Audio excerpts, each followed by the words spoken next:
Je m'en doutais.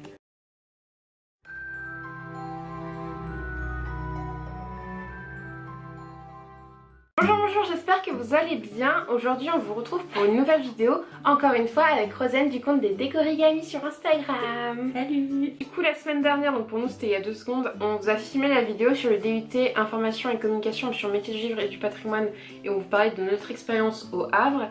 Et du coup cette semaine on va vous parler de la licence parce que on a fait nos candidatures à la fin de la 2e année et on a été acceptés dans la même licence. Rosen, est-ce que tu veux leur raconter comment on a été acceptés dans la même licence? Te rappelles-tu de ce moment merveilleux? Donc en fait j'ai su d'abord que j'ai été acceptée. J'ai appelé Jeanne pour lui annoncer la bonne nouvelle. Et donc est-ce que je pleurais? Je sais pas si je pleurais mais j'ai été ultra contente.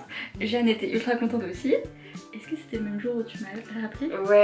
Ouais, c'était le même jour parce qu'en fait elle a passé les entretiens, on va vous dire comment, elle a passé les entretiens 1 mois avant moi et on lui avait dit d'ici 1 mois vous avez la réponse. Et moi 1 mois plus tard je passe les épreuves et on m'a dit d'ici 1 mois, donc logiquement il y avait 1 mois de décalage.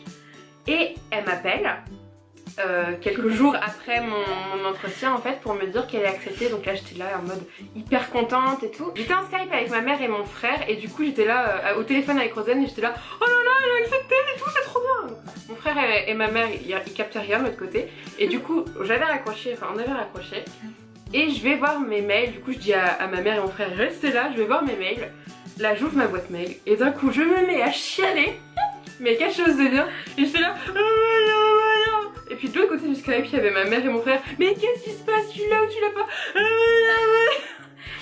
Ils comprenaient rien et à un moment je réussis à articuler faut que j'appelle Rosen. Du coup ils ont compris, je leur ai dit que j'avais la licence aussi. Et du coup je raccroche du Skype, j'appelle Rosen et là je fais Rosen, ça te dit toujours une colocation? Oui, parce qu'on en avait déjà parlé avant et on s'était dit ah imagine on a accepté toutes les deux, ça serait trop bien qu'on fasse une colocation. Mais on ne pensait pas que jamais on imaginerait. Et là du coup on s'est mis à fondre en larmes et c'est des gens ah ouais c'est trop bien, voilà. On va à Paris. Voilà, c'était un mélange de ça. Du coup voilà, c'était très sympathique. Donc on va vous présenter la licence effectuée à Paris, à l'université Paris Descartes et qui est en partenariat avec l'As4Ed, le CFA numéro 1 de l'édition en France. Avant de vous donner notre expérience là-dessus, on va vous parler rapidement des différentes licences qu'on a en France. Ah, 5 licences? 6 licences? Dans toute la France, ouais. Il y a quoi du coup? Il y a La Roche-sur-Yon, il y a donc Paris, Aix-en-Provence, Bordeaux. Pareil que pour la vidéo pour le DUT, allez sur le site de l'ONICEP, tapez licence pro édition et là ils vous mettront toutes les licences, sachant que nous on vous parle de celles qui sont en apprentissage parce que c'est notre expérience, on l'a fait en apprentissage. C'est possible qu'il y en ait d'autres. Et pareil que pour les DUT, les modalités d'inscription ne sont pas les mêmes. Par exemple pour la note on a dû passer des tests informatiques.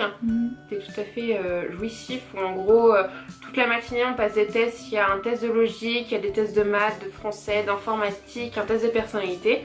Et si nos résultats conviennent, on est convoqué à un oral l'après-midi. Pour La Roche-sur-Yon, il faut interviewer un professionnel, retranscrire, il faut faire une lettre par rapport à ce que nous a dit un professionnel. Et ensuite il y a la licence de Aix-en-Provence. Du coup c'est comment les... C'est comme le DUT à Aix-en-Provence, il y a un entretien collectif avec 3 ou 4 jurys. Ouais, jurys. La 5e je crois que c'est Toulouse. Il me semble que c'était Toulouse. Ah du coup c'est Bordeaux et Toulouse. Ouais il me semble parce que du coup comme il était hyper tard dans les émissions je l'avais pas candidaté. Et du coup Bordeaux et Toulouse, Bordeaux il y a des entretiens parce que j'ai pas pu y aller, c'était en même temps que la Sorel je crois pour moi. Et Toulouse je me souviens plus, c'était les derniers, il me semble qu'il y a des entretiens. En tout cas là normalement il y a des entretiens pour tous sauf La Roche-sur-Yon où il faut donner faut interviewer quelqu'un. Mais là pareil, bon n'allez pas sur du coup Parcoursup parce que c'est pas comme ça qu'on va dans les licences, mais sur les sites internet des formations tout est expliqué, hyper bien expliqué généralement. Toutes les démarches, ouais, toutes les dates, c'est exactement les dossiers que vous devez rendre, tout ça. Donc là pour le coup c'est vraiment bien foutu. Et du coup nous on va vous parler de la licence professionnelle édition qui se déroule à Paris et qui est en partenariat avec l'As4Ed qui nous permet d'avoir un...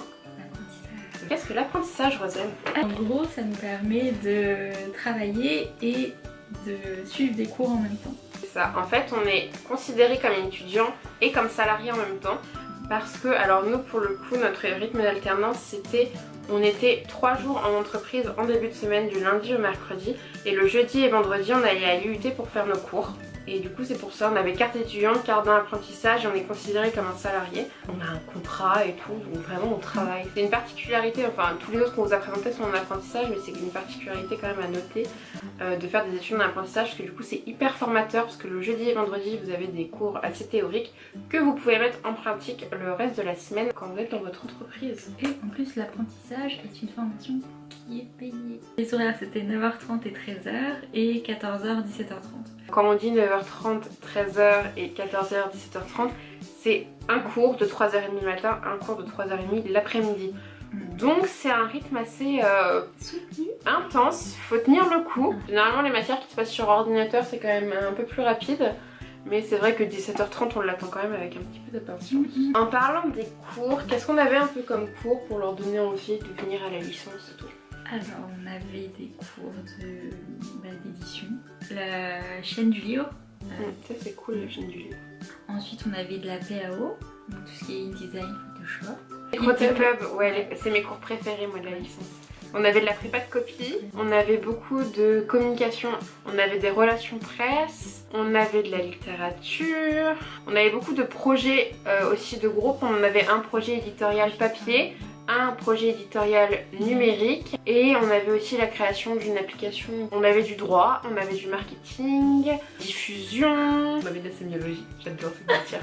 Du coup voilà à peu près un panel de tous les cours qu'on avait, sachant qu'en fait c'est que des professionnels pour le coup qui nous donnent des cours. Pour revenir au projet, notre projet d'édition papier, c'est on répondait à un commanditaire, donc c'était vraiment une vraie matière de gestion de projet et création éditoriale, parce qu'on devrait vraiment répondre à une commande et au final proposer un échantillon en tout cas, parce qu'on ne pouvait pas réaliser l'ouvrage en entier, mais la réalisation d'un projet qui se terminait par une soutenance avec les commanditaires en face de nous. Même quand vous êtes en cours et que c'est du théorique, il y a quand même du pratique et vous êtes quand même, c'est assez immersif. Le DUT c'est bienveillant et je dirais que la licence est immersive. C'est beau.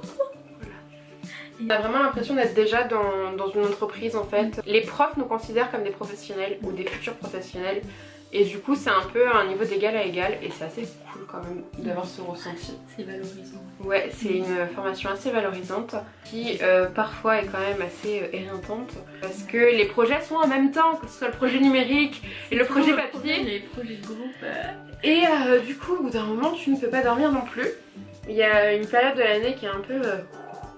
Après, faut respirer. Faut savoir que cette formation, on l'a pas tout à fait finie puisqu'on passe notre soutenance la semaine prochaine. Quelque chose d'assez particulier qu'il faut quand même noter, les mémoires.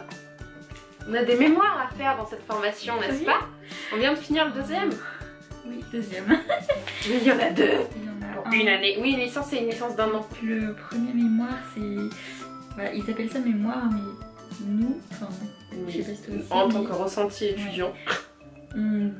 On dirait plus un rapport de stage qu'un mémoire. Un rapport de stage, rapport de mission, ouais. Parce qu'en fait, le premier, il fallait le rendre en février. Ouais. En février. Ouais, février. Et c'était vraiment la description de l'entreprise. Voilà, l'historique, l'organigramme, etc. Les missions que vous faites pendant votre alternance. Le second, c'est plus un... là, du coup, c'est un vrai mémoire de 30 pages avec une vraie problématique. Effectuer un développement par rapport à cette problématique et pouvoir... y répondre. Le deuxième mémoire il est beaucoup plus long, il nous a pris une bonne partie de l'été. C'était assez sympathique à rédiger, il faut le dire. Vous êtes suivi par un tuteur qui est universitaire, c'est un de nos profs en fait qui nous suit. Et parallèlement par rapport à votre alternance, du coup vous êtes obligé d'avoir un tuteur alternance. Du coup vous êtes suivi par d'autres personnes, vous devez rendre des comptes en quelque sorte. C'est-à-dire que y a plusieurs bilans dans l'année, plusieurs réunions entre entreprise et université pour en fait pouvoir vous évaluer au sein de l'entreprise. On peut parler rapidement de nos entreprises ou... Donc moi j'effectue mon alternance en maison d'édition et cette fois-ci au poste d'assistante d'édition, donc le poste que j'ai voulu depuis le DUT, et donc ça je suis hyper contente. Tu t'occupes de quoi plutôt comme genre? Alors moi je fais dans la presse et dans les livres, donc c'est plus catégorie développement personnel, cuisine, bien-être... Origami. Origami, oui. Trop contente. Jeunesse, les magazines de princesse que vous voyez dans les kiosques, c'est moi. Et moi pour ma part, mon alternance je la fais dans un musée. En tant qu'assistante d'édition, je suis sur le service éditorial en fait, du musée qui va réouvrir. On peut faire l'édition hors maison d'édition et ça c'est cool. C'est une alternance que j'ai depuis 1 an et que personnellement, et toi aussi, on va continuer 2 ans parce qu'on est chacune dans un master différent. Oh non, la séparation. On se sépare. Ah, tu pensais que ta licence? J'ai bien vécu cette année de licence pro, notamment grâce à l'apprentissage que je connaissais pas du tout avant. Hyper formateur. Moi je crois que je ne pourrais plus Ouais, ne plus étudier sans l'apprentissage, c'est tellement dès que t'es dedans ça baigne trop en fait. donc c'était super enrichissant et puis bah, ça vous ajoute une ligne de plus dans votre CV et au niveau expérience, donc c'est super cool. Qui est non négligeable. Ouais. Nous sommes des débutants et on n'aurait pas grand chose sur notre CV. Concernant cette formation, c'est vrai que j'ai bien vécu mon année. Elle est vraiment très formatrice. En plus le rythme 2 jours, 3 jours est vraiment cool parce qu'on n'est pas trop longtemps absent de notre entreprise puisqu'on a quand même des trucs à gérer, tout ça, donc ça c'est vraiment cool. Même s'il y a beaucoup de cours qui sont complémentaires au DUT qu'on a déjà vu, ça fait quand même une piqûre de rappel et il y a des cours un peu nouveaux, notamment tout ce qui est édition numérique, cours d'e-pub et tout. Ça c'était vraiment quelque chose de nouveau pour nous et moi personnellement ça a été mes cours préférés parce que maintenant on peut le dire, on sait faire un livre numérique. Ouais, Et cool. c'est d'autres cours que j'ai adoré. Beaucoup de communication, beaucoup de choses qui sont au début d'année sur la com. Mais après, le reproche que je peux faire à la formation, c'est que les cours ne sont pas mis au bon moment dans l'année. C'est-à-dire que par exemple, tout ce qui est cours de diffusion et de droit dont on a besoin pour faire les projets éditoriaux arrive au mois de juin. Et sachant que les projets éditoriaux, en gros, on les fait de novembre jusqu'à mai. Du coup, il aurait fallu avant pour que nos projets soient un peu plus complets et tout. Mais sinon, on avait vraiment des bons cours, c'était des professionnels. C'est une formation très formatrice justement et très professionnalisante parce que grâce au rythme d'alternance, grâce à tous les projets. Et je suis très contente d'avoir fait cette licence et c'est grâce à cette licence que je veux faire un master. Bon voilà, on espère que cette vidéo vous aura plu, qu'elle vous donnera envie de postuler à des licences pro. N'hésitez pas en commentaire à poser des questions. Si j'ai beaucoup de questions, peut-être en faire une FAQ formation directement pour répondre avec des questions plus précises. La semaine prochaine, ce sera une vidéo qui n'aura pas un rapport avec mes études. Du coup, on reprendra le rythme normal des vidéos. Et oui, je ne parle pas que de mes études. Voyons. Sur ce, je te remercie encore une fois d'avoir participé à cette vidéo parce que c'est toujours cool d'avoir le ressenti de plusieurs personnes. N'hésitez pas à dire en commentaire si vous voulez revoir Rosanne dans d'autres vidéos parce que c'est aussi une actrice, parce qu'elle est dans les métiers d'édition et tout, c'est trop cool. N'hésitez pas à aller voir son compte Instagram que je mettrai en barre d'infos, les décorigani. Et ah oui, je vais vous rediriger vers la vidéo d'Audrey du Souffle démo